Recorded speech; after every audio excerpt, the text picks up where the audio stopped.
बिहार में बहार है, छठ मैया का चमत्कार है, कईयों का बंटाधार है। बिहार के मतदाताओं ने अच्छे अच्छों की आंखें खोल दी है। 5 नवंबर को हमने बिहार विधानसभा चुनावों के पूर्वावलोकन और उनके आकलन को लेकर के सीनियर मोस्ट जर्नलिस्ट और सीनियर मोस्ट पॉलिटिकल एनालिस्ट दीपक भारत जी श्रीमाल के साथ एक एपिसोड किया था और उसमें वरिष्ठ समीक्षक समालोचक दीपक जी ने एक बहुत अच्छी बात कही थी कि छठ मैया छुड़ा देगी छक्के। आज इसको नतीजों के साथ हम कह सकते हैं कि सीता मैया के चमत्कार से रह गए सारे हक्के बक्के। आज एक बार फिर से जब हम आपसे बात कर रहे हैं तब नतीजों के रुझान के साथ लेटेस्ट अपडेट है। बिहार में एनडीए का डबल धमाका यानी दोहरा शतक पार कर चुकी है और बाकी कईयों का क्या हाल है वो तो आप सब जानते ही हैं। नतीजों के बाद एक बार फिर हमारे साथ हैं वरिष्ठ पत्रकार और राजनीतिक विश्लेषज्ञ दीपक भारत जी श्रीमाल। दीपक जी बहुत बहुत स्वागत है। नमस्कार, स्वागत आपका भी जी। और हमारे जो वक्तदाता साथी हैं, दर्शक हैं, आपकी सटीक समीक्षा के लिए बेसब्री से इंतजार कर रहे हैं। जी। हमारे दर्शकों को भी बहुत अच्छी तरह याद है 5 नवंबर को जब बिहार विधानसभा चुनावों के पूर्वावलोकन को लेकर के आपने समीक्षा की थी और तब आपने कहा था कि छठ मैया छुड़ा देगी छक्के और छठ मैया ने छक्के छुड़ा दिए। क्या इन्हीं नतीजों की उम्मीद थी या नतीजों ने चौंकाया है? जी प्रकाश जी, मैं सबसे पहले आपको एक बार पुनः उस नन्ही सी बालिका के गीत की ओर ले चलता हूँ। थोड़ा सा हम उसे सुन लेते हैं क्योंकि वो है दिल की आवाज। क्या बात है, क्या बात। जहाँ कोई पाप नहीं है, जहाँ बालिग नहीं है यानी कि मतदान का अधिकार नहीं है, लेकिन जो उसकी अनुभूति है जी। तो इन स्वरों को सुनते हैं। छठी मैया से प्यारा न कोई होई, ऐसो हमरो से माई से विनती होई। आई हाँ तो हो के आई हो तो हो छठी मैया है आसो आई हाँ हो तो हूँ। तो हाँ दीपक जी, नतीजों ने चौंकाया या इन्हीं नतीजों की उम्मीद थी? क्योंकि आपने उस एपिसोड में इतनी गहनता से, उतना डेप्थ में, गहराई में जाकर के विश्लेषण किया था, तो हमारे दर्शक आपसे इसका जवाब बहुत उत्सुकता से जानना चाह रहे हैं। जी प्रकाश जी, मैं आपको बताना चाहूंगा कि चौंकाने वाले नतीजे नहीं कह सकते जी। जो 5 नवंबर की आप बात कर रहे हैं, हम लोगों ने चर्चा करी बिहार के लोगों से जो बांसवाड़ा में रहते हैं, उनकी दिल की आवाज को सुनने का प्रयास किया और दिल की आवाज थी। तो उस समय भी हमने दर्शकों को बता दिया था कि यही होने वाला है जी। यानी कि एक पोस्टर जब मैं देखता हूँ जी पटना के अंदर, नतीजों के बाद नहीं, नतीजों के पहले जी, शेर जिंदा है जी। तो वो जिंदा है तो नीतीश कुमार का जो फेस है जी और प्रधानमंत्री नरेंद्र मोदी की नीतियां, क्योंकि दोनों का उल्लेख जरूरी है यहाँ पर जी। नीतीश कुमार का चेहरा अपनी जगह एक ईमानदार नेता जी। और जो परिणाम आए हैं जी, वो आज से 15 साल पहले की स्थितियों को देखते हुए आए हैं जी। तो चौंकाने वाले नहीं, इन 15 सालों में नीतीश बाबू ने जी 10 बार शपथ, 10वीं बार अब लेंगे, 9 बार शपथ ली, लेकिन 9 ही बार लोगों के दिल में थे, मन में थे। तो ये उम्मीद तो साफ की जा रही थी। और दूसरी तरफ नजर डालते हैं जिनको बड़े बड़े नेता माना जाता है, या क्योंकि हम लोग भी आज शहीदों के पास इसीलिए खड़े हैं कि यहाँ जो भी कहे सच कहे। तो जो एक आवरण बनाया जाता है कि ये सब ये वो परिवार या बलिदानी परिवार या एक चित्र बनाया जाता है जी। लेकिन लोग सच को देखते हैं जी। और ये जो बच्ची का गीत मैंने अभी आपको सुनवाया, उसके पीछे राज यही है कि वो दिल की आवाज है, निष्पाप आवाज है, और वो बच्ची छठ मैया से जो प्रार्थना कर रही है वो यही है। तो आपका जो कथन था जी छठ मैया छुड़ा देगी छक्के जी, आखिर छक्के छुड़ा दिए। हमारे दर्शक ये जानना चाह रहे हैं, एक बड़ा स्लोगन और नारा लगभग सभी चैनलों पर और सब जगह चल रहा है, बिहार में एक ही स्टार है, नीतीश कुमार हैं जी। तो ऐसे कौन से फैक्टर रहे जिनके कारण से इतनी बम्पर जीत, अप्रत्याशित जीत बिहार में एनडीए को प्राप्त हुई? और जितना महत्वपूर्ण एनडीए को मिली जीत है, उतना ही विश्लेषण योग्य विषय है बाकी दलों का महागठबंधन और जी। उन सब का पूरी तरीके से औंधे मुंह गिर जाना है, इस पर आपका क्या कहना? जी, सबसे पहले तो ये चुनाव जो प्रभावित हुए वो 15 साल पहले के राज, मतलब उससे आप ये समझ सकते कितना दर्द था, कितना भय था, जी कितनी गुंडागिर्दी थी। जी तो मेरे ख्याल से सबसे बड़ा फैक्टर जो काम किया है उस दर्द ने, जी और उसके बाद 15 सालों में जो मरहम लगाया गया है जी वो अपने आप में अनूठा है। जी आज जो बदलाव है जी उस बदलाव को वो आम आदमी महसूस कर रहा है। जी। और इस दौरान जिसको महागठबंधन कहते हैं, कोई ठग बंधन कहता है, कोई क्या कहता है, सब अलग अलग है। जी लेकिन जो वायदे किए गए थे, जी लेकिन लोग क्या चाहते हैं? सुकून, सुकून चाहते हैं, शांति, शांति। भयहीन वातावरण। जी तो ये देने में सफल रहे नीतीश कुमार, नीतीश कुमार। तो इसलिए वापिस आए नीतीश कुमार।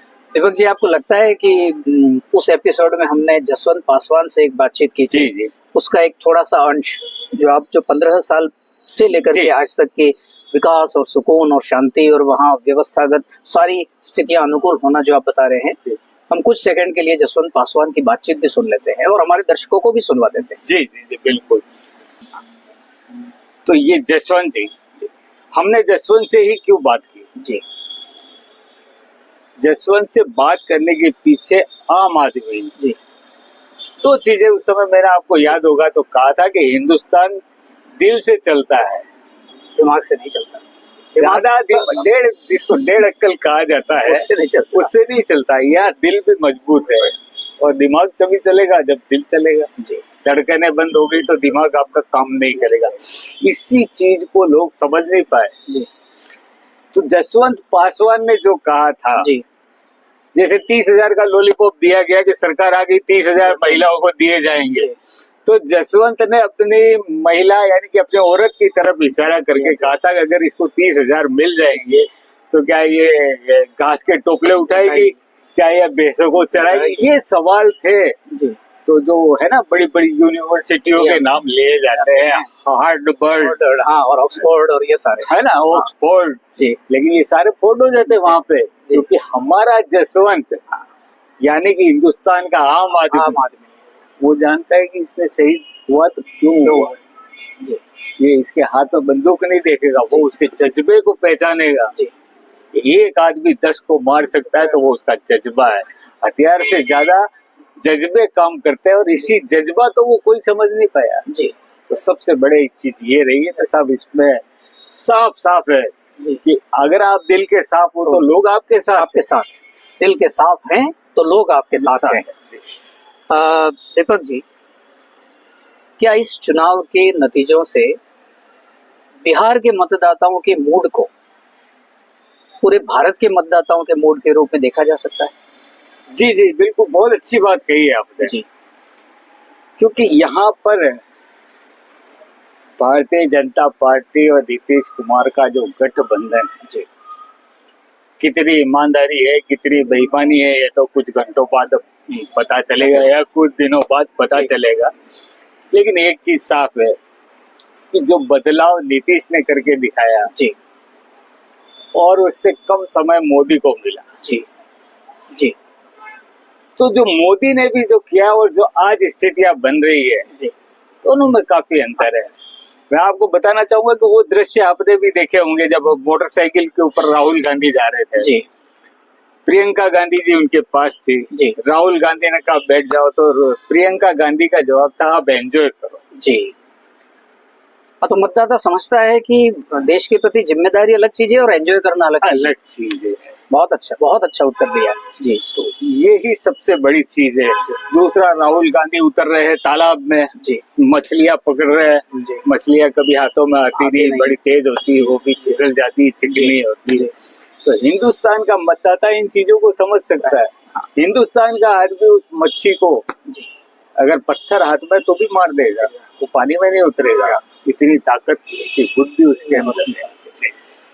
दीपक जी, राहुल गांधी की चर्चा आपने कर ली और उस 5 नवंबर के पूर्वावलोकन एपिसोड में एक सवाल के जवाब में आपने कहा था, जब मैंने आपसे ही प्रश्न किया था कि इस चुनाव में आप किन किन की प्रतिष्ठा दांव पर देखते हैं, तो बड़ा सटीक और आज बिल्कुल सही साबित होने वाला उत्तर दिया था। अब इन नतीजों के बाद राहुल गांधी का और सीनियर ऑब्जर्वर्स लगाए गए थे उनका जी। और अन्य राजनीतिज्ञों का भविष्य किस रूप में देख रहे हैं? अच्छी, बड़ी अच्छी बात की है, लेकिन एक पिछले प्रश्न में आपका अधूरा रह गया था कि इसका बिहार चुनाव का क्या देश पर प्रभाव पड़ेगा। तो अगर मैं खा जाता हूँ तो भी गलत है। हमारे दर्शक चाहेंगे कि दीपक जी ने वो बात तो छोड़ दी या कप कर ली, तो वो गोलगप्पे भी खाए गए। तो सबसे पहले ये दर्पण मान सकते हो आप जी ये सांसें है, अगर सांसों का आप सरगम सुन सकते हो जी, क्या बात है। तो नीतीश कुमार और अब की बार मोदी सरकार फिर, क्योंकि सबका साथ सबका विकास का न केवल नारा दिया है, करके दिखाया है। और हर वर्ग को जो योजनाओं का लाभ मिल रहा है तो निश्चित रूप से मिल रहा है।